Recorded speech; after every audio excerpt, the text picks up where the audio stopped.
जनाब, मैं हूं प्रोफेसर जेठानंद और आप देख रहे हैं मेरा यूट्यूब चैनल। अभी मैं रोज़ जो है वो इन दरख्तों को देखता हूं, कभी अपनी बालकनी से और कभी यहाँ नीचे आकर। तो ये हमारी बिल्डिंग है जिसमें हम रहते हैं। 38 मंजिला इमारत है, 38 स्टोरी। यहाँ इसको कोंडो बिल्डिंग कहते हैं, शार्ट में कोंडो कहते हैं, पूरा वर्ड कोंडोमिनियम है। हमारे मुल्क में हम इनको अपार्टमेंट्स कहते हैं या फ्लैट कहते हैं, कहीं कहीं इनको सूट भी कहते हैं, सूट्स भी कहते हैं। तो मकसद ये है कि घर होता है, एक यूनिट होता है। और हमारी बिल्डिंग में ये है कि 38 मंजिलें हैं, हर मंजिल के ऊपर, हर फ्लोर के ऊपर जो है वो 8 घर हैं।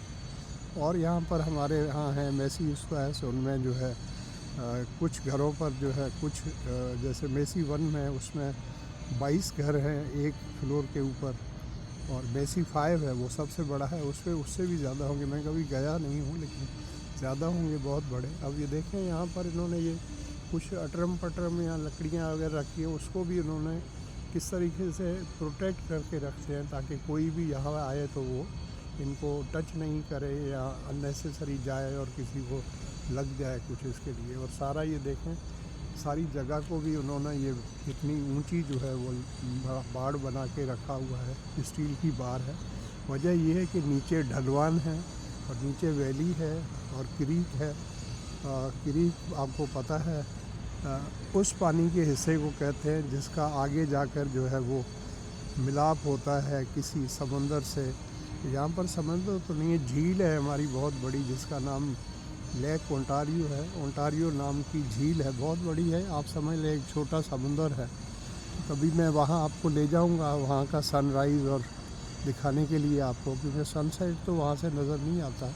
सनसेट तो यहाँ पर हमारी गैलरी से मैंने कई बार आपको दिखाया, तो मैं रोज़ देखता हूँ। ऑफिशियली तो 1 अप्रैल से यहाँ पर स्प्रिंग शुरू हो गया है, बहार का मौसम, लेकिन दरख्तों में पत्ते नहीं आए। सामने वो जो दरख्त आपको हरा भरा नज़र आ रहा है उसका नाम यहाँ पर क्रिसमस ट्री होता है। वो देखें दूसरी है, वो एक वो है, इसी तरह एक तीसरी वो है, तो वो छोटी सी चौथी है। इसी तरह इसके अंदर भी बहुत है। मैं नीचे वैली में आपको ले जाऊंगा और दिखाऊंगा सारा आपको, लेकिन मैं इंतज़ार कर रहा हूँ कि हरियाली कुछ ज़्यादा आ जाए। तो हो सकता है 15 दिन में। अब ये पत्ते तकरीबन निकलना शुरू हो गए हैं जो यहाँ से नज़र नहीं आ रहे हैं इन दरख्तों के अंदर। ये दरख्त जो पता नहीं बहुत जो है पुराने हैं, इनकी हाइट बहुत बड़ी होती है। अब ये कौन से दरख्त है तो वो मैं आपको गूगल करके नेक्स्ट टाइम बताऊंगा। तो मैं यहाँ आया था नीचे, ये हमारा जो है नीचे का हिस्सा है, ये यहाँ पर रखे हुए हैं बड़े बड़े स्टील के जो है वो सामान को डालने के लिए। तो यहाँ पर डाला जाता है उन चीज़ों को जो रिसाइकलेबल मटेरियल है। वो सामने स्कूल है हमारा बच्चों का, 4थे ग्रेड तक स्कूल है। हमारे देसी मुल्कों में हम प्राइमरी स्कूल कहते हैं, यहाँ पर इसको ये एलिमेंट्री स्कूल। ये देखें सारे इन्होंने 2 तो यहाँ ये परमानेंट पड़े होते हैं, ये ऑर्गेनिक चीज़ों के लिए। ऑर्गेनिक चीज़ें वो होती हैं जो इन्होंने जैसे दिखाई हुई कि आपके किचन के जो आइटम्स होते हैं ना, वो यहाँ जो है वो चीज़ें जो किचन के आइटम्स होते हैं, किचन से जो आपकी निकलती हैं, सब्ज़ी है, ये है, खाना पीना है, जिनसे वो खाद बनाते हैं। और ये रिसाइकिल के लिए है। इसमें भी इन्होंने चीज़ें बताई हुई हैं कि रिसाइकिल के लिए क्या क्या चीज़ें होती हैं। और ये सारे इन्होंने जमा करके रखे हुए। अभी ट्रक आएंगे जो ऑटोमेटिकली इनको उठा लेंगे। इनका सिस्टम ऐसे होता है, ऑटोमेटिक इनको उठाते हैं और इनका ढक्कन ऑटोमेटिक इस एंगल से उठाते हैं, ढक्कन खुल जाता है और जो कुछ इसके अंदर है वो ट्रक में चला जाता है। फिर उस ट्रक को वो ले जाते हैं और फिर जहाँ पर उन्होंने ज़मीन ख़रीदी होती है, जो कई जगह तो यहाँ से 300 किलोमीटर 500 किलोमीटर भी दूर होती है, क्योंकि वो लैंड फिल करने के लिए भी लोग मना करते हैं कि हमारे घरों के पास न करें। क्योंकि जहाँ पर ये चीज़ें जाकर जैसे फ़र्स्ट टाइम उतारते हैं तो वहाँ पर बर्ड्स और परिंदे बहुत ज़्यादा आ जाते हैं। तो सामने कबूतर हैं और सामने जो है वो मेसी स्क्वायर है, वो क्रिसेंट टाउन है। सॉरी, क्रिसेंट टाउन नहीं, वो क्रिसेंट पैलेस है। तो 5 मेसी स्क्वायर्स हैं और फिर उसके बाद 6, 7, 8 और 9 वो क्रिसेंट पैलेस है। दोनों में फ़र्क ये है कि मेसी स्क्वायर्स जो है वो सब मालिकों के हैं, ओनरशिप की बुनियाद पर ख़रीदे गए। बने तो ये सारे इकट्ठे ही थे, एक ही ओनर था जिन्होंने बनाया था। और ये जू थे, ये 1975 में सारी बिल्डिंग्स बनी थी।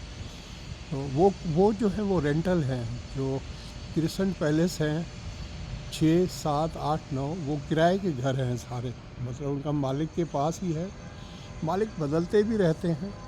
तो ये हमारा यहाँ पर डेमोक्रेटिक तरीके से हमारा बोर्ड ऑफ डायरेक्टर्स बना हुआ है, उसके प्रेसिडेंट होते हैं, वाइस प्रेसिडेंट और मेंबर्स होते हैं, उनका रेगुलर इजलास होते हैं, उसमें वोटिंग होती है बाकायदे। देखिए कितना ख्याल करते हैं कि मौसम से बचाने के लिए बिल्डिंग को इन्होंने ये स्टील के कवर जो है इसके बाहर लगाए हुए हैं, ये सारे देखें बहुत एक्सपेंसिव है, मिलियंस ऑफ डॉलर्स का बचत। अभी हमारे जो ये बालकनीज़ हैं उनकी रेनोवेशन हुई है, और मज़ेदारी की बात यह है कि पूरा कॉन्डो या अपार्टमेंट तो हमारा होता है, लेकिन बालकनी जो है वो हमारी नहीं होती। उसका रीज़न है, मैं समझता हूँ रीज़न ये है कि बालकनी रखी जाती है, एक तो ये है कि आप उसमें अच्छा मौसम जब हो तो उसमें बैठकर आप चाय वगैरह या बैठ के गपशप कर सकें। दूसरा रीज़न ये होता है फ्रेश एयर होती है वहाँ पर, ऊपर आपका घर है तो व्यू अच्छा होता है। हमारा 6ठे मंजिल पर है, तो इसी तरह हमारे एक रिलेटिव हैं उनका 37 स्टोरी पे है, एक और रिलेटिव हैं उनका 32 स्टोरी पे है। तो आप सोच सकेंगे उनकी बालकनी से कितना अच्छा व्यू आएगा। और स्पेशली कुछ लोगों का जो है वो घर का व्यू ऐसा होता है कि जो झील की तरफ, झील यहाँ से नज़र आ जाती है वहाँ से, तो सुबह को जब सनराइज़ हो रहा होता है तो डेफिनेटली वो भी नज़र आता है, बड़ा खूबसूरत लगता है। ये हमारा यहाँ से जाने का रास्ता है, लेकिन ये लोगों के आने जाने के लिए नहीं है, लोग यूज़ करते हैं। वो देखें लिखा हुआ है सामने बिल्कुल कि ये 3 मेसी स्क्वायर सर्विस एंट्रेंस है, लोडिंग जोन है। सर्विस एंट्रेंस का मतलब है जो लोग आते हैं स्पेशली यहाँ से घर छोड़ के जा रहे हैं या यहाँ पर आ रहे हैं, तो उनके घर का पूरा सामान इसी रास्ते से आता है। Thank you so much. ये जो यहाँ लगा हुआ है ये प्रेस करने के लिए, ये जो स्पेशल लोग हैं उनके लिए है जो व्हील चेयर पर होते हैं। तो इसको आप अगर दबाएंगे तो ये खुल जाता है, ये देखें खुल गया, लिखा हुआ काशन है, ये ऑटोमेटिक डोर है। सामने वो फायर एग्ज़िट है, इसके 2 रूट हैं, 2 तरफ से है। हमारी जो सीढ़ियाँ हैं वो 2 हैं, लेकिन आज तक मैं उनको समझ नहीं सका हूँ क्योंकि वो अजीब तरीके से हैं, एक तरफ का नंबर दूसरी तरफ नहीं जाता।